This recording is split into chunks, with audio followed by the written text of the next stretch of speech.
Livre premier.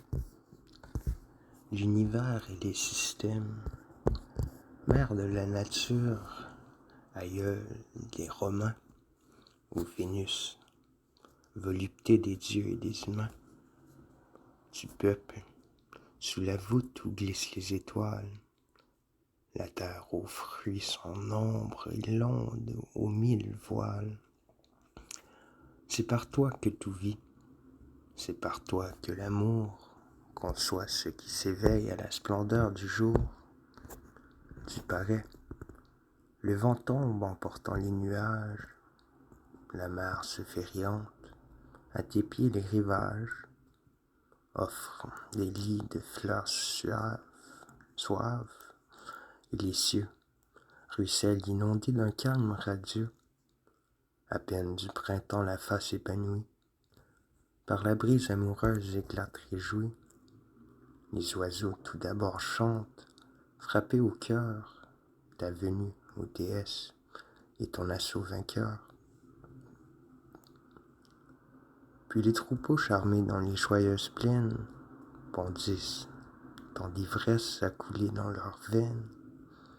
Ils fondent les torrents, l'univers est séduit.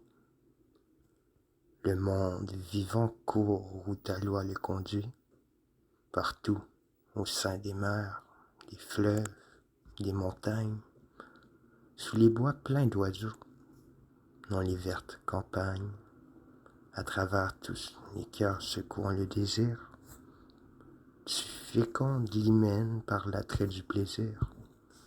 Toi qui présides seul à la nature entière, toi sans qui rien ne monte à la sainte lumière, puisque rien n'est aimable et charmant que par toi, sois mon guide dans ces vers, viens et daigne avec moi. Pour notre Mémius dévoiler la nature, tu l'aimes, je le sais, ta faveur me l'assure. Envers lui tes bienfaits attestent ta bonté. Donne donc à mes vers l'éternelle beauté. Cependant, assoupis les fureurs de la guerre, car toi seul, ô mortel sur l'onde et sur la terre, dispense les douceurs du bienfaisant repos. Oui, Mars, le dieu du glaive et des sanglants travaux, souvent se laisse aller dans tes bras la blessure. D'un éternel amour l'enchaîne à ta ceinture, et son col arrondi sur ton beau sein couché, tout béant de désir, l'œil au tien attaché. Il repaillit ses regards avides, et son âme qui monte, suspendue à tes lèvres, se pâme. Que tes membres sacrés d'un long embrassement enveloppent déesse, enivrent ton amant. Que ta bouche, épanchant le baume des prières, nous obtienne la fin des luttes meurtrières. Cette œuvre souffrirait de nos calamités. Quel esprit serait calme en ces temps agités? Et Mémius, ce fils d'une race héroïque, manquerait-il sans honte à la chose publique? Or donc, cher Mémius, de tout soin étranger, si tu veux bien m'entendre, il te faut dégager, et d'une oreille libre accueillir la sagesse, ce trésor dont mon zèle ordonna la richesse. Pour une âme distraite aurait perdu son prix, tu pourrais dédaigner faute d'avoir compris. Car de l'ordre éternel j'exposerai les causes, et le Fils des dieux et l'essence des choses, et comment la nature accroît et nourrit tout. D'où vient la vie? En quoi ce qui meurt se résout?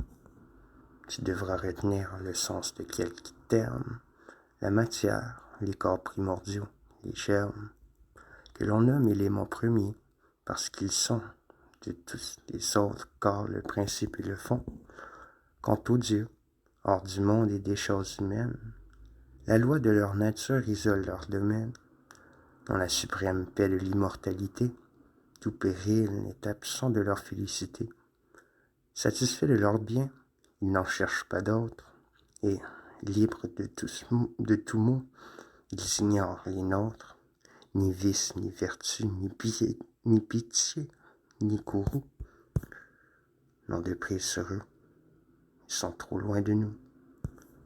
Longtemps dans la poussière, écrasés, asservis, sous la religion, l'envie remplit la vie, horrible, secouant sa tête dans les cieux, planait sur les mortels l'épouvantail de Dieu. Un grec, un homme fin, le premier dans l'audace, et regarder cette ombre et les braver en face, le prestige des dieux, les foudres, le fracas, des menaces d'en haut ne l'ébranlèrent pas. L'obstacle exaspéra l'ardeur de son génie, fier de forcer l'accès de la sphère infinie. Des portes du mystère, il perça l'épaisseur, et dépassant de loin par un élan vainqueur, les murailles de flammes et les voûtes d'étoiles, sa pensée embrassa l'immensité dans son voile. De son hardi voyage, il nous a rapporté la mesure et la loi de la fécondité, et quel cercle émané de leur intime essence, des êtres à jamais circonscrit la puissance. Ils posent sur l'erreur son pied victorieux. La religion croule et nous égale aux dieux. Peut-être on te dira que tu cours à l'abîme, que la science impie est le chemin du crime. Mais qui plus enfanta d'atroces actions, plus de hideux forfaits que les religions, j'en atteste le sang qui coula dans l'Olide, le sang d'Iphigénie et Diane homicide, la Vierge lâchement livrée, et les héros, la fleur des Achéens, transformée en bourreau.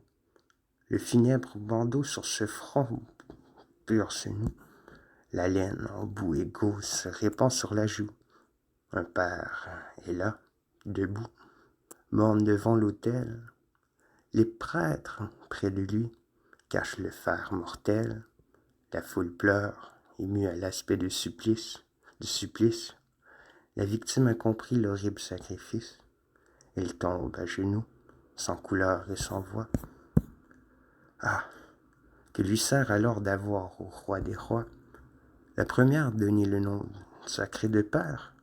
Palpitante d'horreur, on l'arrache de terre, et les bras des guerriers l'emportent à l'autel, non pour l'accompagner à l'hymen solennel, mais pour qu'aux égorgeurs par un père livré, le jour même où l'attend l'union désirée, chaste par l'attentat de l'infâme poignard, et la sœur au vaisseau l'heureux vent du départ, tant la religion put conseiller de crime, autre sujet pour toi de crainte légitime. Les poètes toujours ont rêvé tant d'horreur, de quel songe, moi-même, et de quelle terreur, ne vais-je pas troubler ta vie, ta pensée? En effet, par la muse et les dieux menacés, contre ce double assaut la raison lutte en vain, encore si de nos mots l'espoir voyait la fin.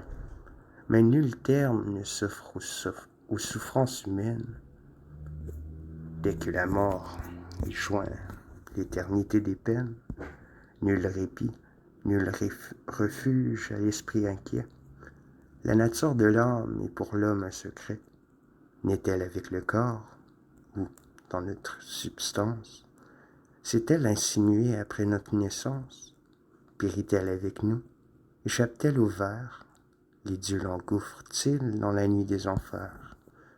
Leur loi, dit-on encore, la transmet d'être en être, et dans les animaux la force de renaître.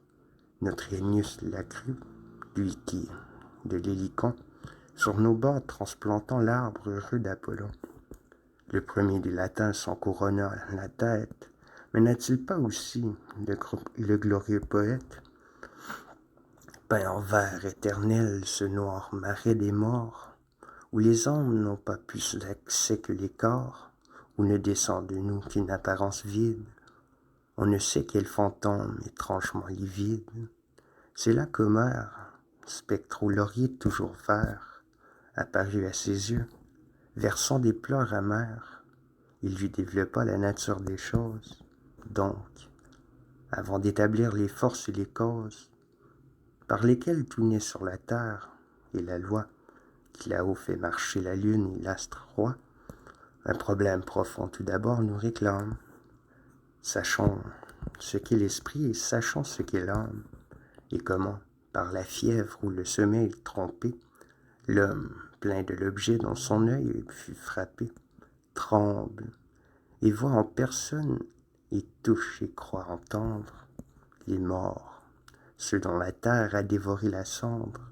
Certes, il est malaisé d'exposer en ses vers les sublimes secrets par les Grecs découverts. Notre latin est pauvre et la langue rebelle, non moins qu'une science à mes lecteurs nouvelle. Souvent m'imposera bien des termes nouveaux, mais un espoir m'anime en ces rudes travaux. J'aurai pour aiguillon ta haute intelligence, et ta chère amitié sera ma récompense. C'est pour toi que les nuits sereines me verront, éclairant la doctrine et pénétrant à fond les replis ténébreux d'une recherche obscure, trouver l'image vraie et l'expression sûre. Les ombres de l'esprit, les terreurs du sommeil brave, l'éclat du jour et les traits du soleil. Mais la nature s'ouvre et la nuit se dissipe. Au seuil de la science est assis ce principe. Rien n'est sorti de rien. Rien n'est l'œuvre des dieux. C'est à force de voir sur terre et dans les cieux des faits dont la raison cherche en vain l'origine, que nous plaçons en toute la volonté divine. De là cette terreur qui nous accable.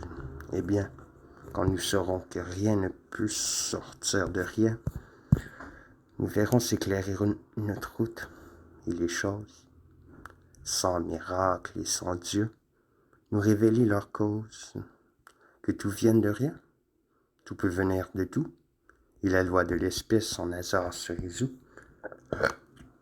L'homme naîtra des eaux sans famille et sans père, les oiseaux, les poissons vont s'élancer de terre, les bêtes, les troupeaux tombant du haut des cieux, de désert en guéret, air insoucieux.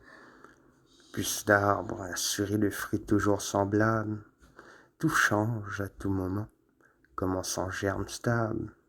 Expliquer le lien des générations. Or, ces germes distincts, partout nous les voyons. Aucune forme donc ne monte à la lumière, sans un concours certain de force et de matière. Chaque atome renferme une énergie dans soi, un pouvoir immanent et fixe, et c'est pourquoi toute chose ne peut naître de toute chose. Si le sol tour à tour donne au printemps la rose, le pampre au tiède automne, à l'été le froment, c'est qu'à l'heure marquée un fécond mouvement groupe les éléments de la plante future. L'embryon apparaît, la mère nature, mais au jour sans péril s'étendre nourrisson.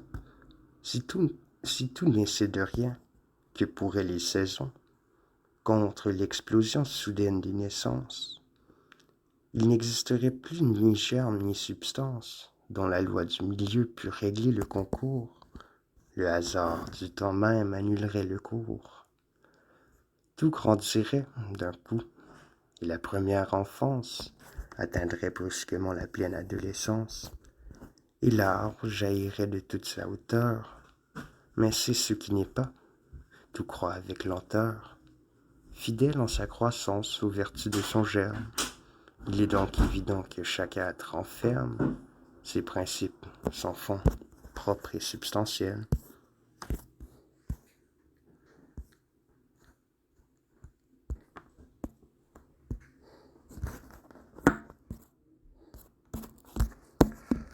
Et puis, sans le retour certain des eaux du ciel, la terre ne saurait féconder ses richesses.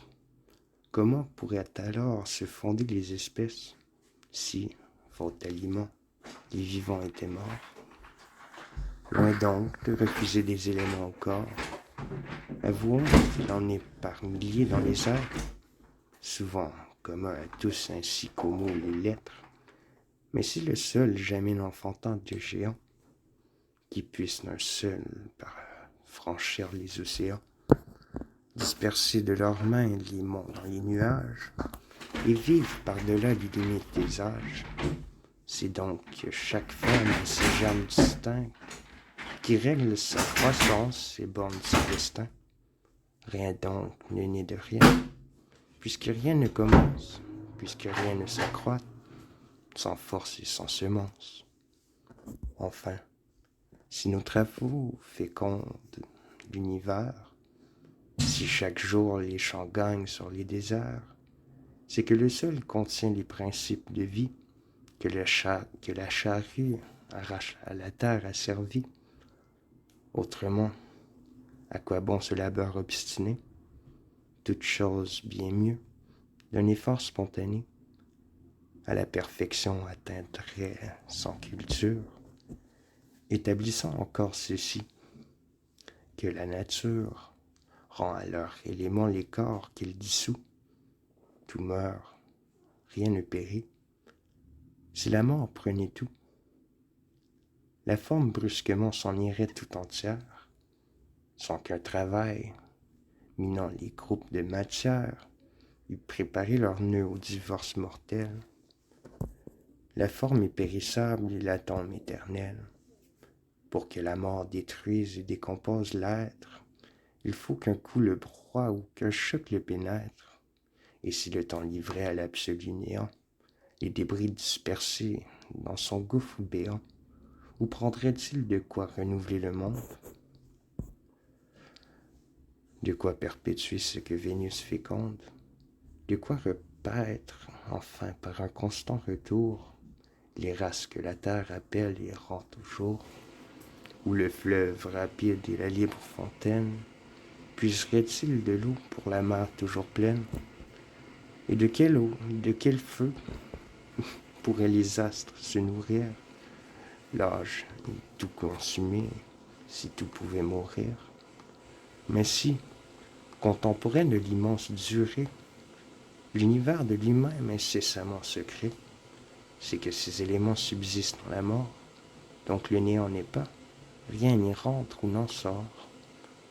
La mort apparaîtrait simple et toujours la même, et son premier assaut serait le coup suprême, si, plus ou moins serré, les tissus corporels n'étaient les nœuds divers d'atomes éternels, mortels sans remède, et toutes leurs parties, les formes d'un seul choc seraient anéanties. Mais, de ces éléments variant les accords, la matière demeure éternelle, et les corps, dure, cohésion rebelle ou divorce, jusqu'à ce que l'attaque ait dépassé leur force. Ainsi, rien ne retourne au néant. Ainsi, tout, en ses germes premiers, éternels, se dissout. Que deviennent les eaux lorsque le ciel leur perd, les précipite au sein maternel de la terre? Ces eaux, mais c'est le blé qui verdoie et qui luit, c'est l'arbre qui s'élance et se charge de fruits. Ces eaux, nous en vivons, les bêtes s'en nourrissent, les joyeuses, l'enfant, les villes se fleurissent, les d'oisillons chantassent, résonnent les forêts, puis les grasses brebis dans les herbages frais couchent leur corps lassé, et le lait, source blanche, des mamelles qui gonflent en flots vivants s'épanchent, l'ivresse du lait pur monte au jeune cerveau, et d'un pied chancelant sur les gazons nouveaux, s'ébat l'essor mutin de la nouvelle race. Ainsi le fond survit quand la forme s'efface. D'échanges mutuels s'alimentent les corps, et nous ne naissons pas sans le secours des morts. Le néant, tu le vois, ne peut engendrer l'être, il ne peut l'absorber, mais tu doutes peut-être de ces corps éternels que tu n'aperçois pas. Je vais donc te montrer et tu reconnaîtras que ces germes subtils, ces invincibles causes, n'en existent pas moins dans le tissu des choses. Tu ne vois pas le vent, pourtant il bat les eaux. Il disperse la nuit, engloutit les vaisseaux. Ces tourbillons volants couchent dans les campagnes. Les grands arbres rompus couronnent les montagnes. et le frémissement des forêts et des mers répond par sa furie aux menaces des airs. Les vents sont donc des corps dont l'invisible masse de la terre et des mers balayant la surface.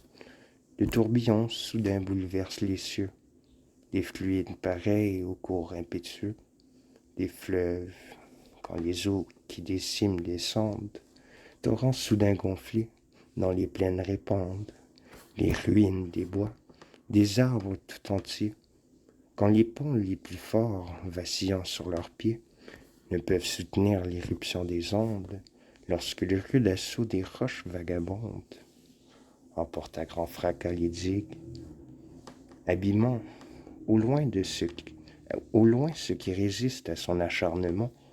Ainsi courent les vents, et leur folle haleine, torrents aériens, s'abattent sur les plaines, et leur choc redoublé rasant tout devant eux, et, du fouet tournoyant d'un vertige orageux, la trombe enlace, étreint et déchire sa proie.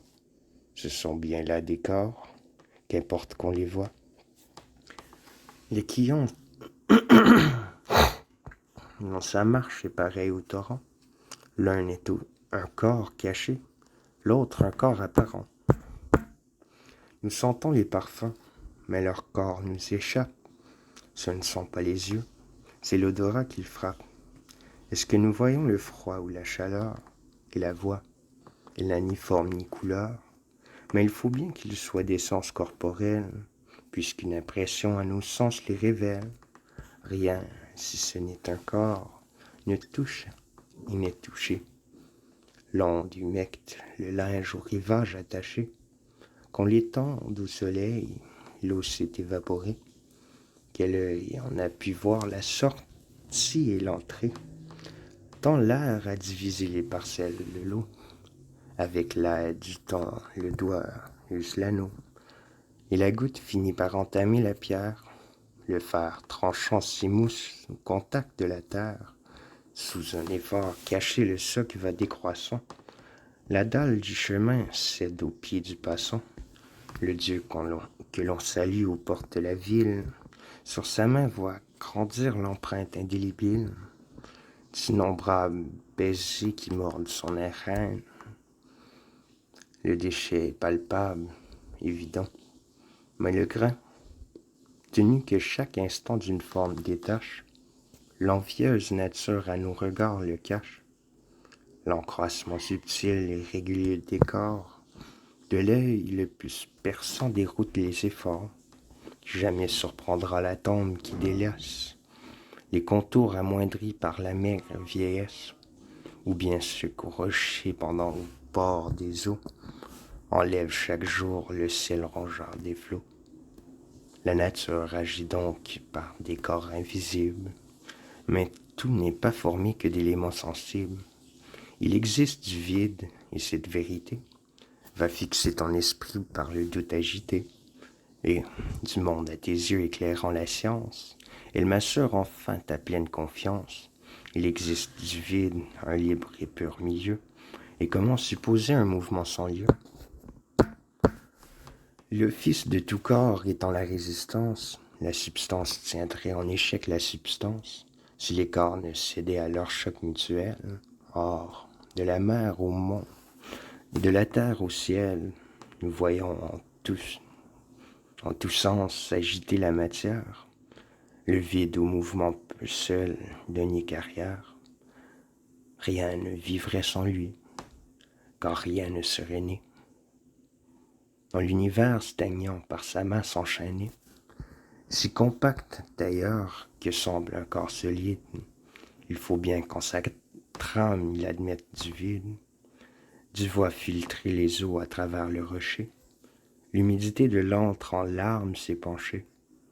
Dans les membres divers les aliments descendent, du tronc dans les rameaux la sève se répandre, et de l'arbre croissant rejaillir en fruits mûrs. Le sang vole, perçant les enclos et les murs. Et jusqu'aux eaux roidies entre le froid livide, par où passent ces corps, passeraient-ils sans vide? Sans cet espace ouvert, tu t'expliquerais mal. Tant de poids inégaux sous un volume égal. Car si le grain de plomb et le flocon de laine étaient pareillement faits de substances pleines, ils pèseraient autant. Tout corps doit tendre en bas, et l'essence du vide est de ne peser pas.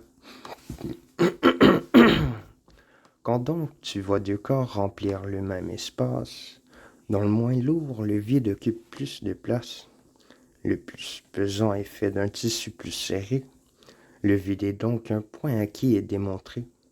Il faut, pour en finir, qu'à tes yeux je dissipe une erreur qui pourrait t'obscurcir ce principe. L'onde cède, a-t-on dit, à l'effort du poisson. Le flot chassé reflue et comble le sillon que la gent écailleuse a creusé derrière elle par une pression constante et mutuelle. Les corps changent de place encore que tout soit plein, mais ce n'est rien résoudre, et l'argument est vain, car enfin, ce que l'eau cède au poisson qui passe,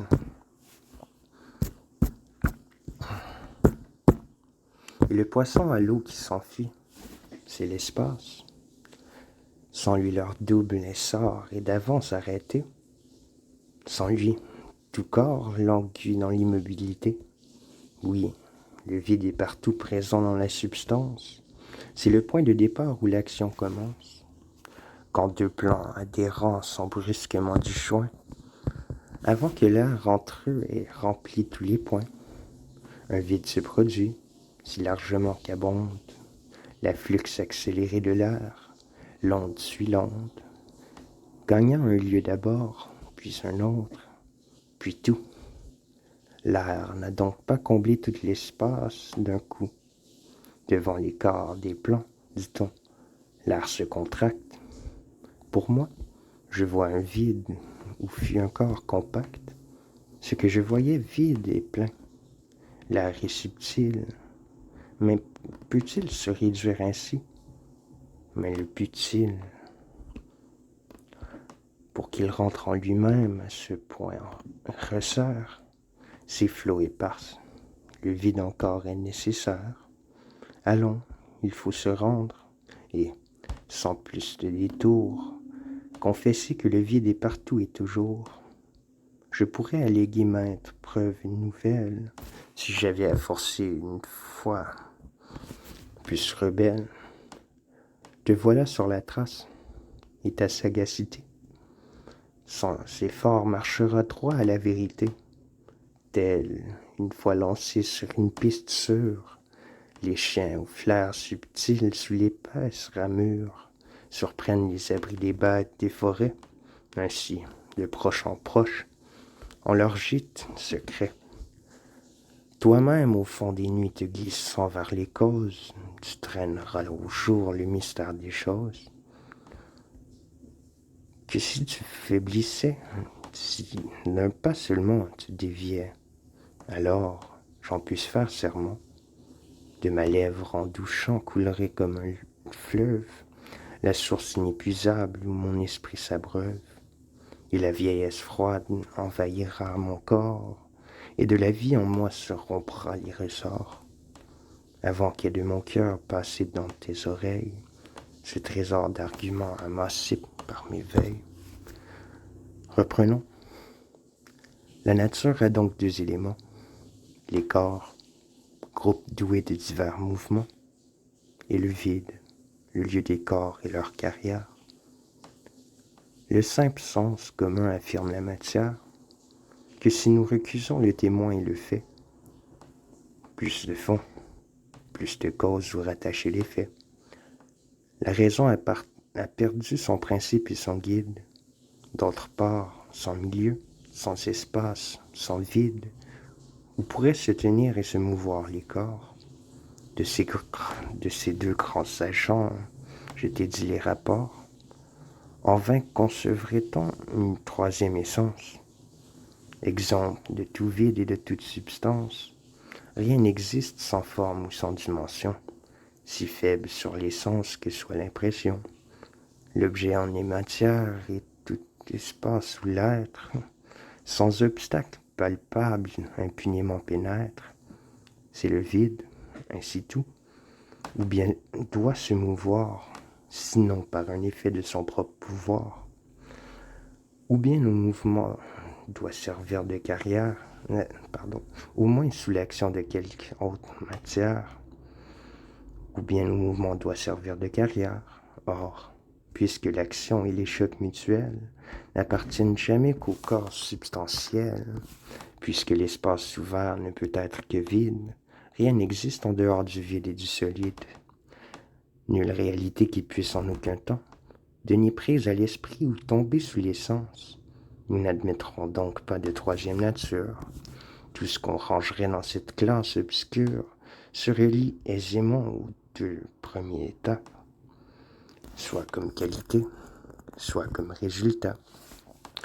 J'appelle qualité ce que nulle puissance n'ôterait d'un objet sans en briser l'essence, la chaleur dans le feu, le poids dans le rocher, l'humidité dans l'eau, dans les corps le toucher, dans le vide absolu la pure inconsistance, tout ce dont la venue aussi bien que l'absence laisse subsister l'être en son intégrité, comme discorde épais, servage et liberté, opulence et misère, à bon droit je l'appelle, résultat, circonstance, affaire accidentelle. Le temps, par soi, n'est pas. C'est la fuite des ans. Ce qui fut ou sera lui d'un seul un sens. Le temps qui l'a touché, peut-il séparer l'heure de la réalité qui marche ou qui demeure? Lorsqu'on nous compte Hélène, oubliant son époux, les Troyens par la guerre abattus, croyons-nous qu'une existence propre anime encore ces choses? Non, l'âge irrévocable en a repris les causes, et les hommes sont morts avec ce qu'ils ont fait. Des êtres et des lieux, tout acte est un effet. Est-ce que, sans matière, Hélène était belle? Sans espace, comment aurait pu l'étincelle, dont l'amour embrasa le cœur du Phrygien, jaillir en incendie au rivage troyen? Et le cheval de bois répandre sur Pergame, nocturne enfantement, la vengeance et la flamme? Il faut donc refuser au fait, simple rapport, cette réalité qu'ont le vide et les corps. Manifestation du mouvement éclose, ce sont des accidents de l'espace et des choses. Tout corps est germe simple ou groupe d'éléments. Simple atome, il n'est pas de choc si véhément qu'il puisse ébranler cette unité suprême. Indivisible et plein, il demeure le même. Tu doutes, n'est-ce pas, de cette éternité? Nulle part n'apparaît tant de solidité. La foudre et les clameurs traversent les murailles. La mine fait des monts éclater les entrailles. Le fer dans le brasier blanchit. Le métal bout. La dureté de l'or mollit et se dissout. La glace de l'airain s'étale en nappe ardente. Lorsque s'emplit la coupe entre nos mains pendantes, nous sentions à la fois y monter la liqueur et l'argent s'imprégner de froid ou de chaleur. Où donc est dans les corps cette solide trame? À défaut du regard, la raison la proclame. Écoute, et quelques vers te feront concevoir l'éternité de corps que tu ne peux pas voir, et la solidité des atomes semences de tout ce qui se meut dans la nature immense. Puisque deux éléments absolument divers, de leur double principe ont formé l'univers, il faut que chacun d'eux, irréductible essence, existe en soi, par soi, de sa pleine puissance. Nous savons que le vide est l'espace vacant. Il s'ensuit que tout corps de ce vide est absent. Et tout corps à son tour doit exclure le vide. L'atome étant lui-même immuable et solide, le vide étant un point nécessaire, avéré. Ne faut-il pas qu'il soit de matière entourée? Car comment les objets contiendraient-ils du vide s'ils ne le refermaient dans un réseau solide? Qu'est-ce que ce contour, ce lien, ce tissu? Un groupe de substances, à présent, conçois-tu, qu'au corps désagrégé survit la matière, et que dans son atome il demeure entière. Supprimes-tu le vide, alors le monde est plein. Supprimes-tu l'écart dont le contour certain détermine et remplit l'espace qu'il habite? L'univers se résout en vide sans limite. Ce dilemme te place entre deux absolus. Rien n'est plein tout à fait, rien n'est vide non plus. C'est donc qu'il est des corps fixes, dont l'existence nous fait du vide au plein mesurer la distance. Nul choc intérieur, nul assaut du dehors. Rien ne peut ébranler l'unité de ces corps. Sans vide, tu le sais, il n'y est dans la nature ni rencontre, ni choc, ni chute, ni rupture. Sans vide, l'eau, le feu, le froid, agent mortel, n'entrerait point au cœur des êtres corporels. Et plus de vide en elle enferme chaque chose, plus vite et plus à fond elle se décompose. Or si l'atome est plein, inaltérable, il faut que l'éternité siège en ce corps sans défaut. Si la matière enfin n'était pas éternelle, le néant lui reprisé seul eût dû sans elle remplir d'un monde neuf la place de l'ancien. Mais il est établi que rien ne vient de rien, et que rien ne retourne où rien n'a pris naissance. Il est donc un principe, une immortelle essence, où la mort fait rentrer les êtres, et d'où sort ce qui doit remplacer ce qui a ravi la mort. Et pour braver le poids des siècles, pour suffire à ce travail sans fin qui produit pour détruire, il faut l'atome plein dans sa forte unité. Si la nature n'eut à l'atome arrêté, la dissolution des choses, la matière, par l'âge infatigable effritée en poussière, ne pourrait même plus se condenser à temps pour conduire un seul être à la fleur de saison. La ruine est rapide et lente la croissance, jouet de la durée, étreint par la puissance, invincible des jours sur eux amoncelés. Les corps, à l'infini broyés et morcelés, trouveraient-ils jamais le loisir de renaître?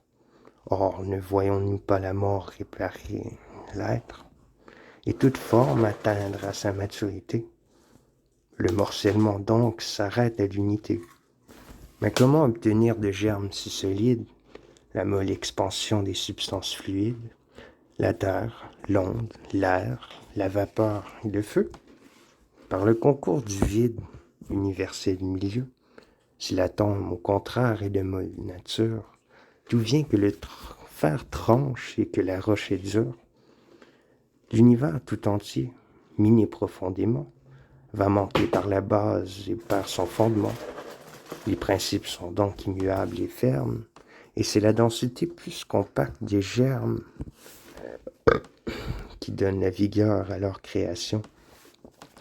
Puisqu'un terme constant aux générations, d'avance à mesurer la croissance et la vie, qu'une ligne certaine et dont nul ne dévie, a circonscrit le champ de leur activité, puisque le pacte dure, à ce point respecté, que l'oiseau dans leur ordre a gardé d'âge en âge les couleurs que sa race assigne à son plumage. Il faut qu'en tous les corps réside un élément inaltérable, car si quelque changement a pu dénaturer l'essence originelle, son effet, quelle fois désormais nous révèle ce qui peut naître ou non, comment tout porte en soi, le développement de sa force et la loi, par une nature assise au plus profond de l'être. Quel caprice obstiné ferait donc reparaître, jusque chez les enfants de leur dernier neveu, les appétits, l'allure et les mœurs des aïeux? Dans la tombe suprême, insoluble, intangible, la petitesse atteint les bornes du possible. Rien n'existe au-dessous de la tombe, du point, indistinct par lui-même. Il ne s'isole point de l'être dont il est le fond et l'origine, du corps où par milliers la nature combine des points semblables, forts de leur cohésion. Seul, il ne pourrait pas engendrer l'action. Ils se rassemblent donc en faisceau dans la force, bravant tous les assauts, les sauvent du divorce, groupés, non par hasard ou par leur volonté, mais par l'intime loi de leur affinité. Particules sans nombre, unité sans partie, de toute décroissance à jamais garantie, soutien de l'univers que leur enchaînement, dans leur simplicité, garde éternellement. Si l'atome n'est pas la fraction suprême, le plus minime corps est composé lui-même, le corps infiniment divisible et tout, par moitié, de moitié en moitié se dissout, et l'infini devient la commune mesure. Entre le point infime et l'immense nature, comment les distinguer? Est-ce que l'on surprend le terme du petit plus que la fin du grand? Ce sont deux infinis, mais la raison proteste, et dans ce mauvais pas un seul recours lui reste, l'atome, l'unité pleine, sans fraction, dont le corps simple échappe à la destruction. L'être ne se résout qu'en ses principes mêmes, si ce ne sont pas là des éléments extrêmes, au lieu de combiner pour de nouveaux efforts, ses poids, ses mouvements, ses chocs et ses rapports, par lesquels l'univers se construit et dure, sourd au pressant appel de la mère nature, en stériles fragments évaporés sans fin, ils fuiront à sa voix et fondront sous sa main. C'est par leur union qu'enfante la matière. Comment s'uniront-ils s'ils tombent en poussière? Mais s'il n'y a pas de terme à leur division, encore faudra-t-il que nous en convenions. Un certain nombre au moins, à tous les coups rebelles, sans perte a dû franchir la durée éternelle, aux contradictions, eussent-ils résisté, condamnés sans retour à la fragilité?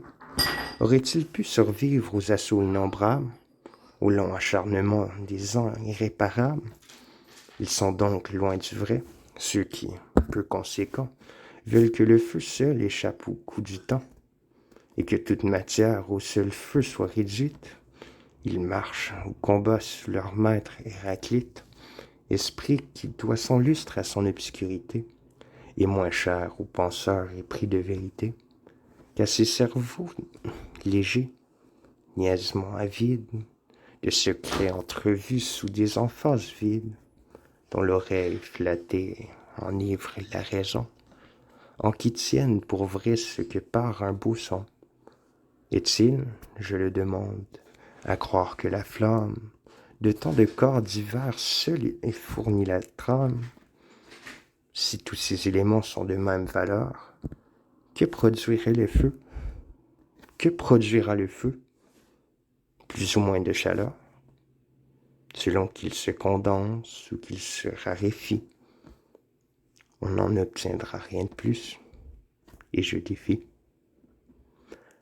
que, d'un principe unique éparse ou contracté, l'on dérive jamais cette diversité, qui paraît dans la forme et le tissu des choses, si même est dans le feu dans ses métamorphoses, quelques-uns l'ont admis, le vide s'y mêlait, dense ou rare, le feu resterait ce qu'il est.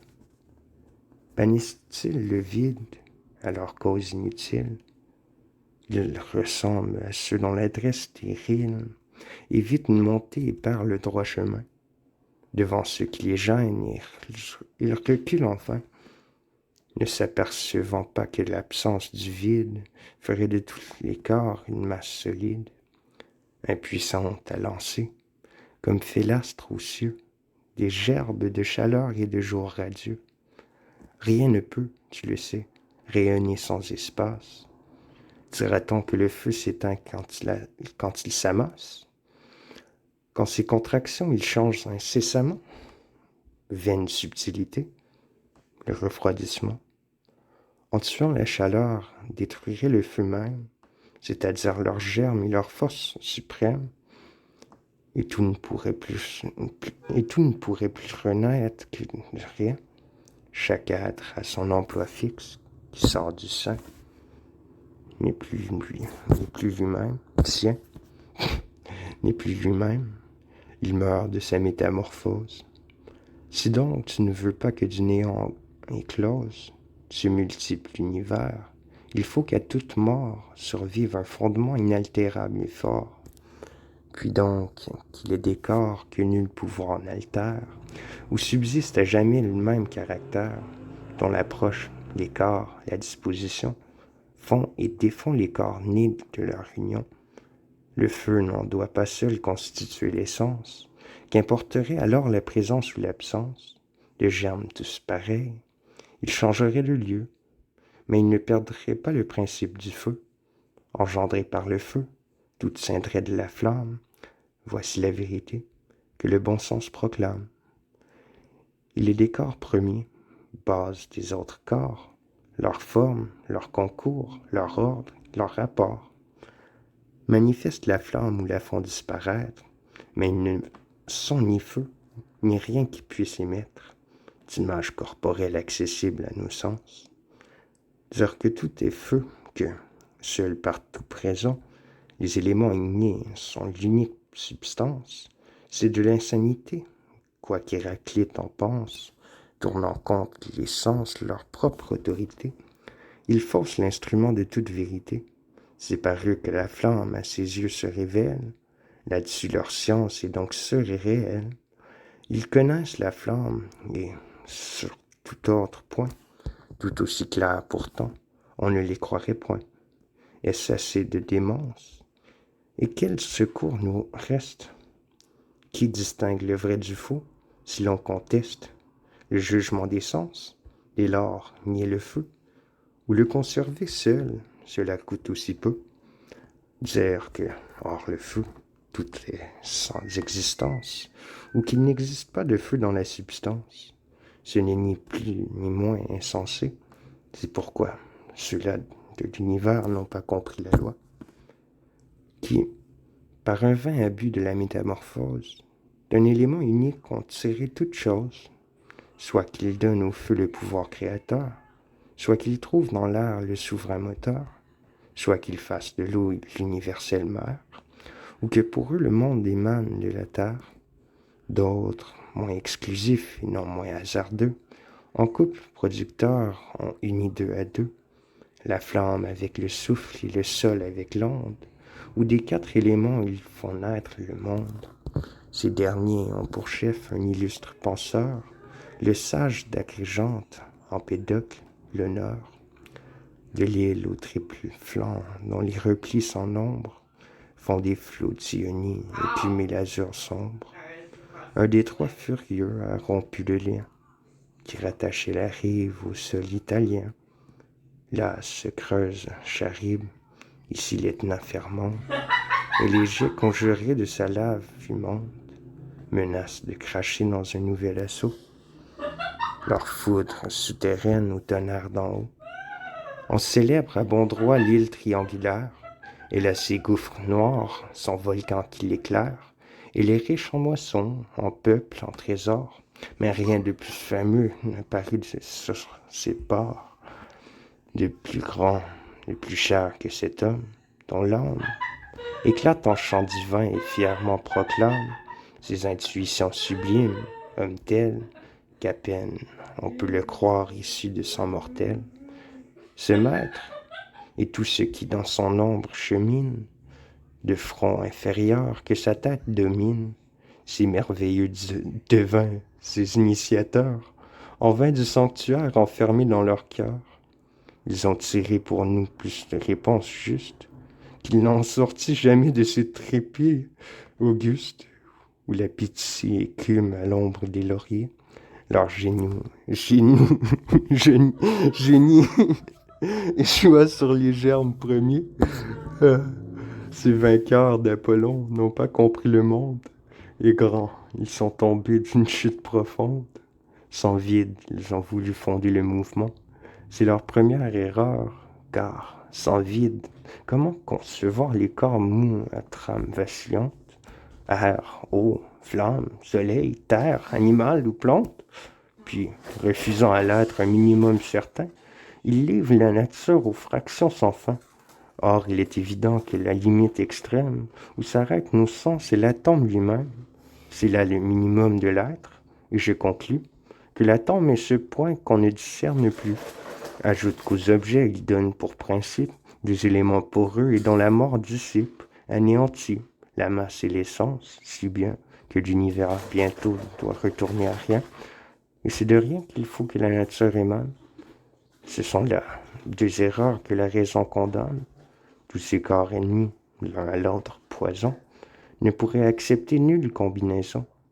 Ils s'enfuiraient épars comme font dans l'orage les tonnerres, les vents, la pluie, le nuage. Si les choses enfin doivent se convertir, et ces quatre éléments dont on les fait sortir, pourquoi donc, aussi bien, ne pas voir dans les choses les germes de ces corps dont on les dit éclosent, ou l'un de l'autre issus, par de constants retours, ils échangent entre eux leurs couleurs, leurs contours, tout ce qui fait leur être, ou bien l'onde et la terre, l'air et la flamme, unis, gardent leur caractère, et, tout en se mêlant, ne changent pas de corps. Alors, rien ne peut plus naître de leur accord, rien, ni sève, ni sang, rien qui végète ou vive. Chacun conservera sa nature exclusive, et dans les vins essais d'un mélange infécond, le feu, la terre ou l'eau resteront ce qu'ils sont. Pour bannir ces combats et pallier ce vide, il faut un fond commun, neutre, qui garantisse un caractère propre à chaque être mortel. Ils partent, je le sais, du feu qui règne au ciel. Le feu se change en air, l'air en pluie, et la terre naît de l'eau, puis du sol, dans un ordre contraire. L'eau qui redevient air, l'air qui redevient feu. Métamorphoses dont rien n'arrête le jeu, qui, de la nuit au sol et du sol à la nuit, font descendre et monter leur chaîne continue. Mais la mobilité de pareils changements ne saurait convenir à de vrais éléments. Il faut qu'en tout subsiste une immuable base, où le néant bientôt réfétable rase, qui sort de sa nature et de ses attributs, ni plus que ce qu'il était, autant dire n'est plus. Ces quatre éléments donc, puisqu'ils changent et meurent, procèdent forcément d'autres corps qui demeurent. Sinon, le monde entier croule dans le néant. Vaut-il pas mieux ravir à ce gouffre béant des corps primordiaux dans les constantes forces, par des hymen subtils et de secrets divorces, forment ces corps changeants, le feu, la terre, l'eau, et tout ce qui du monde anime le tableau. Mais, dis-tu, l'évidence est là, du sol éclose, dans l'air vivant s'élance et grandit toute chose. Si le souffle constant des clémentes saisons n'a point fait sous l'averse ondulée les moissons, que la chaleur solaire essuie et réconforte, la croissance languit et la nature avorte. Nous-mêmes nous verrions dépérir notre corps, et les nerfs desséchés se rouiller les ressorts, si la boisson mêlée aux aliments solides ne répandait la vie en nos veines vides. Oui, l'homme se nourrit, il le faut, j'en conviens. Il a ses aliments et chaque être a les siens. Eh bien, si la moitié des choses nourrit l'autre, c'est que dans tous ces corps qui réparent le nôtre, la nature a jeté des principes communs, que leur choc, leur concours plus ou moins opportun, et les impulsions qu'ils reçoivent et donnent, en groupes variés diversement ordonnent. Les germes sont communs, l'ordre seul est divers, et tout, ciel, feu, soleil, terre, fleuve et mer, ce qui végète ou vit, les animaux et l'homme, des mêmes éléments de l'univers et la somme. Pourquoi non? C'est ainsi que les sons,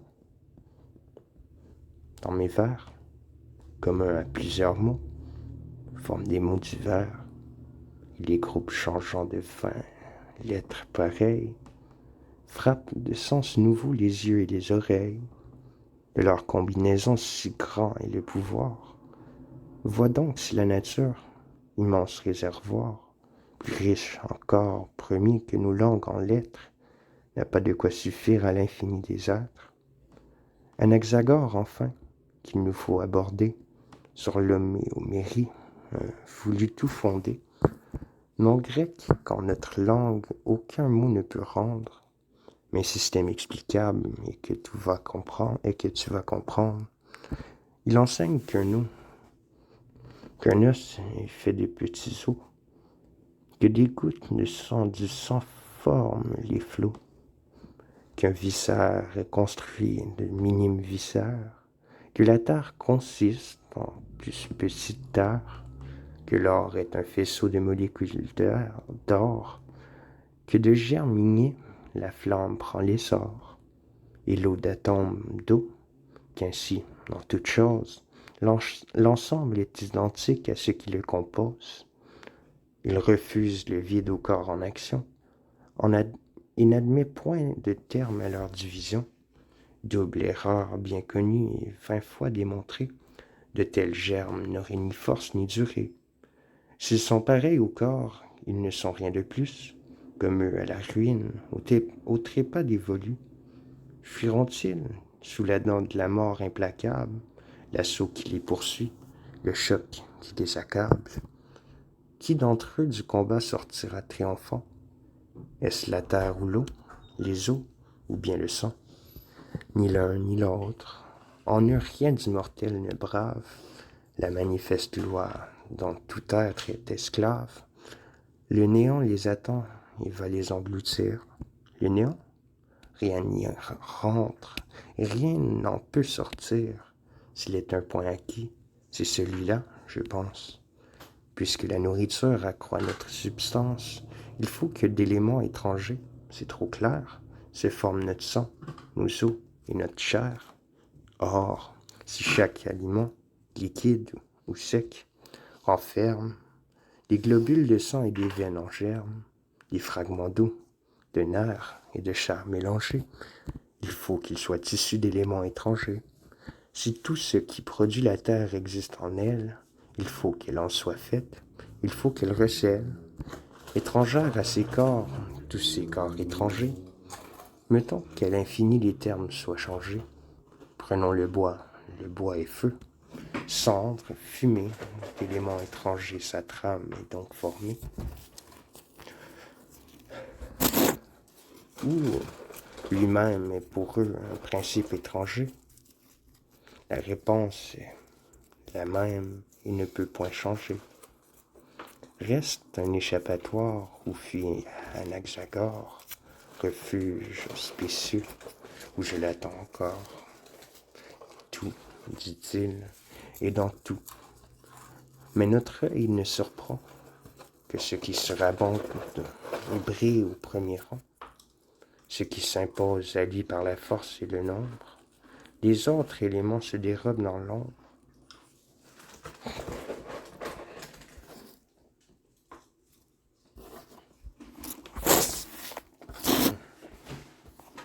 Soit, je veux voir alors, sous l'effort du moulin, le sang jaillir du choc de la pierre et du grain. Je veux trouver en tout quelques vestiges intimes des tissus et des corps que notre vie anime. Il suffira d'ouvrir ou d'user un contour pour que le fond de l'être apparaisse au grand jour. Le lait devra couler de l'herbe et des fontaines, doux et blanc, tel qu'il sort du pis des brebis pleines. Nos yeux distingueront dans le sol retourné les embryons éparses de ce qui n'est pas né, les feuilles, les moissons, les fleurs toutes formées, le bois soudain fondu montrera des fumées, les formées, les cendres en petits, les parcelles de feu. Or, c'est là, justement, ce qui n'a jamais lieu. la raison, écartant ce bizarre mélange, entre les corps divers établit un échange de principes communs qui, sans être ces corps, les construisent suivant leur ordre et leur accord. Sans doute, on a pu voir, au souffle des tempêtes, les grands arbres voisins entrechoquer leurs têtes, et sur les monts au loin de pourpre couronnés, comme des fleurs jaillir, des foyers spontanés. Mais ce n'est pas le feu qui, sous le bois, se cache, et dont les flots unis embrasent les forêts.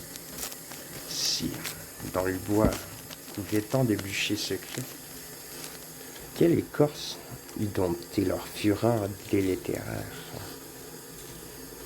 Dès longtemps, l'incendie aurait rasé la terre.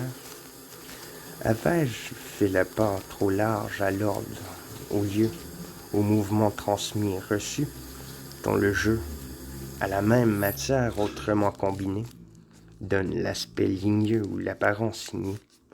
Mesures-tu l'effet des moindres changements en des corps presque nés des communs éléments? Les mots semblent ici confirmer la nature, malgré les traits communs à leur double structure.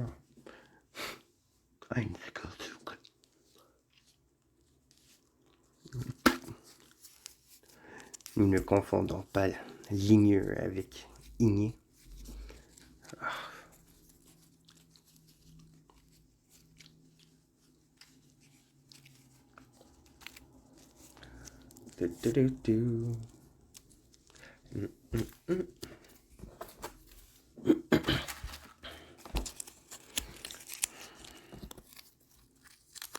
Denis l'aspect ligneux, ne confondons pas dans le fromage de table, dans le cheveu la même matière, autrement combiné.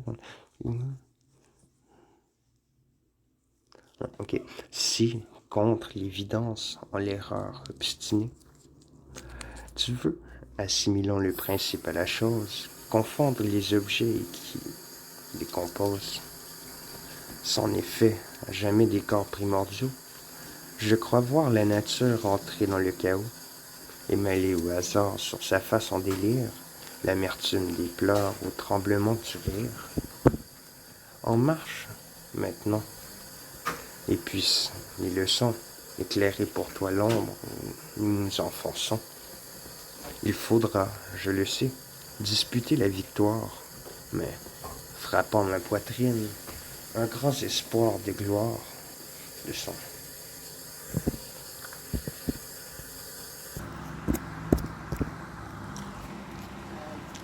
Mais, frappant ma poitrine, un grand espoir de gloire, de son tirse magique a fait vibrer mon cœur, fort de soif, amour des muses, sans terreur, j'entre en ces régions que nul pied n'a foulées, fier de boire vos eaux, sources inviolées, heureux de vous cueillir, fleurs vierges qu'à mon front.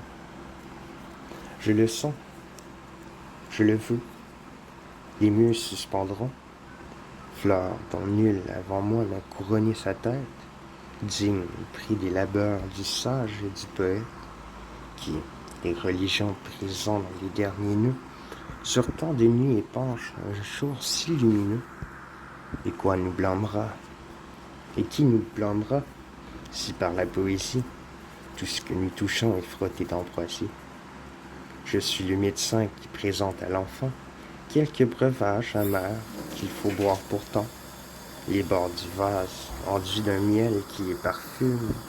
À cet âge, léger dérobe l'amertume, l'enfant est dupe et non victime, il boit sans peur, et dans les corps descend le sucre réparateur, le corps descend le sucre réparateur, emportant avec lui les douleurs et les fièvres. Le mensonge sauveur n'a trompé que les lèvres. Ainsi je fais passer l'austère vérité, bombe suspecte à ceux qui ne l'ont pas goûté. La foule, enfant calèche innocente ruse, cependant sans défiance au charme de la muse, sous le couvert du miel boira les sucs amers. Ainsi puissé-je Puis sais-je, ami, de charmant de mes vers, dans ton âme, surprise, infuser la nature, jeter de la matière, exposer la structure et la solidité des principes constants qui, dans l'espace ouvert volant, vainqueurs du temps, maintenant, l'univers, leur ensemble et leur somme, est-il ou non borné? Le lieu, ce que je nomme, le vide, champ de l'être et carrière des corps, n'est-il pas circonscrit par d'immuables bords? Ou remplit-il sans fin l'immensité profonde? Mais d'abord, quelle route environnant le monde en marquerait le tour? Pour être limité, il faudrait que le monde eût une extrémité. C'est au-delà des corps qu'il est situé leur terme. Or rien ne se conçoit que l'univers l'enferme, rien qui soit au-delà de la totalité. Donc le monde, le tout, n'a point d'extrémité. Il n'importe en quel point l'observateur se place, un pas ou 1000 pas n'ôte rien à l'espace. L'infini se dérobe, il n'est pas entamé. Mais prenons que l'espace, c'est un cercle fermé, court à l'extrême bord de sa rive dernière, et lance un trait, ou bien l'impulsion première, d'un inflexible vol l'emportera sans fin, ou quelque obstacle va lui barrer le chemin. Choisis, car tu ne peux sortir de ce dilemme. Dans les deux cas, où donc est ta limite extrême?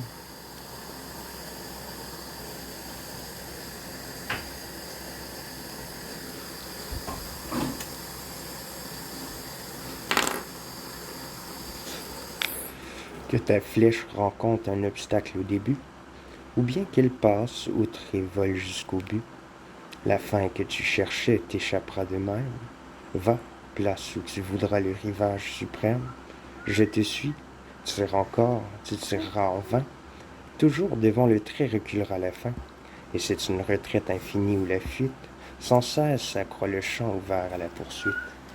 Puis, si tout l'univers, si la somme des corps était bornée et sainte d'infranchissable bord, sous l'action des poids et des airs, la matière, au fond même du monde, dut couler tout entière. Rien n'aurait pu durer sous la voûte des cieux. Nous n'aurions plus ni ciel, ni soleil radieux, la condensation d'une chute éternelle. Dans l'abîme eût couché l'essence originelle. Mais sans trêve, les corps se font et se défont. S'ils n'ont point de répit, c'est qu'il n'en est pas de fond, pas de siège où descendent et s'endorment leur masse. L'air du mouvement infatigable embrasse l'immensité qu'il peuple et l'infini trésor assure aux éléments un éternel essor. Enfin, partout aux cieux, un même fait s'impose. Une chose toujours limite une autre chose. L'air borne les coteaux, et les monts bornent l'air. L'onde borne le sol, et la terre la mer. Mais il n'est pas de chose extérieure au monde. C'est en vain qu'à travers l'immensité profonde, depuis l'aube des temps jusqu'au dernier des jours, les fleuves transparents prolongeraient leur cours. Ils n'abrégeraient pas leur carrière future. Partout où mouvement s'ouvre un champ sans mesure, l'ordre de l'univers n'admet aucune fin, puisque partout le vide alterne avec le plein. Qu'ils se servent tous d'eux de bornes mutuelles, leur trame indéfinie est donc perpétuelle. Sinon, l'un est borné, mais l'autre ne l'est plus, et seul est pas au loin, sans flux et sans reflux.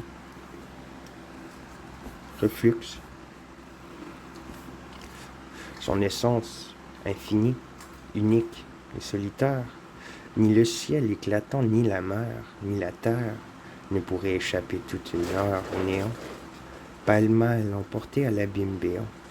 Avec le genre humain s'en irait en poussière, les corps sacrés des dieux et la nature entière. Et comment aurait pu cette diffusion grouper les éléments d'une création? Car ce n'est certes pas à design, par un pacte, par les prévisions d'une science exacte, que se sont combinés les éléments des corps. Ce sont les 1000 chocs de tâtonnants et forts, les essais hasardeux de forme, d'assemblage, qui seuls, dans l'infini de de l'espace et des âges.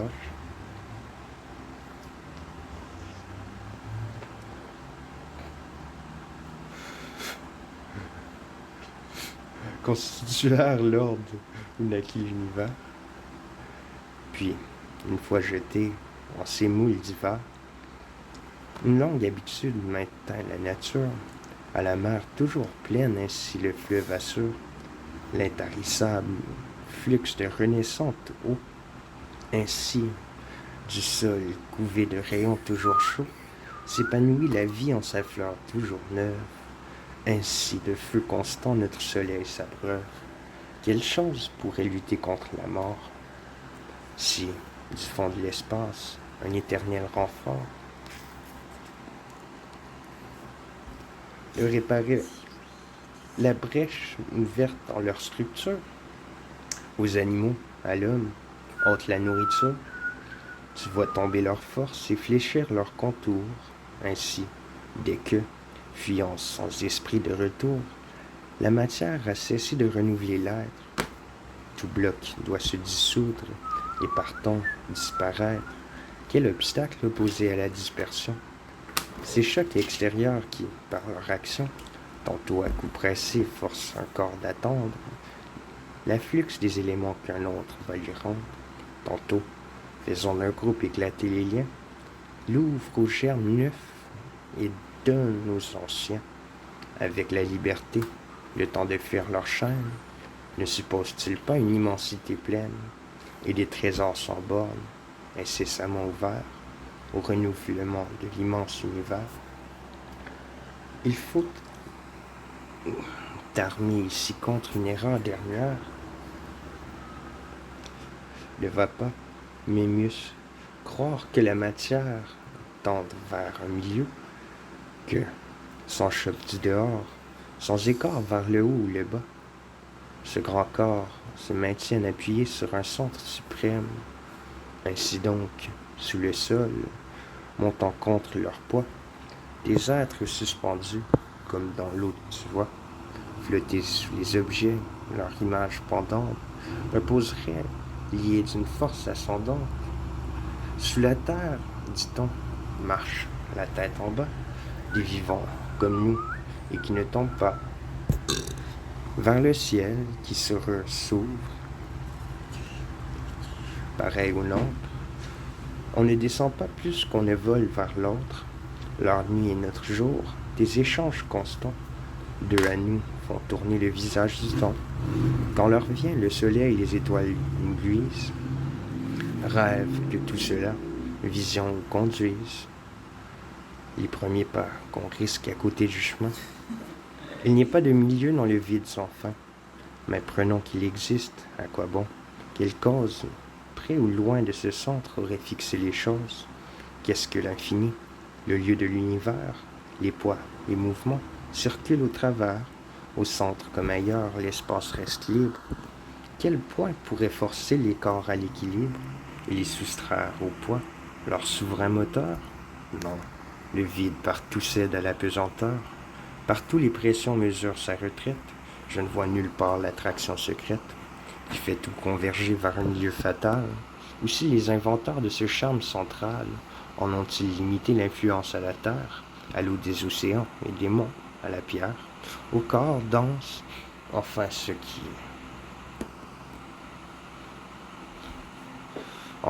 qui tient du sol. Mais loin du centre, l'air précipite son vol. Mais les germes miniers vers les hauteurs s'assemblent. Le centre les repousse, et dans l'éther où tremblent les scintillations des astres, le ciel bleu entretient le soleil qui se repaît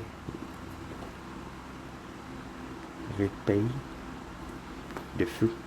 Car si le champ nourrit les mortels, si la branche, sans les sucs que la terre au pied de l'arbre épanche, ne peut se couronner de vert feuillage, il faut qu'une voûte se forme aux régions d'en haut, ou dans le vide, avec la flamme vagabonde, vont s'envoler soudain les murailles du monde, entraînant les débris des corps, les cieux ouverts, vont, temple de la foudre, éclater en éclairs. La terre, sous nos pieds, brusquement dérobée. À travers la nature, en ruine tombée, pêle-mêle, son nom, dans le vide béant, va s'évanouir, et seul dans le néant. Sur les germes frappés de stérilité morne, se développera l'immensité sans borne, dès qu'un grain de matière a fui, le reste sort, et la première brèche est la porte de mort. Pour peu que ces leçons restent dans ta mémoire, la nature est à nous, dans la nuit la plus noire, marche, l'une de l'autre éclose, sur tes pas voleront des clartés qui ne s'éteindront pas.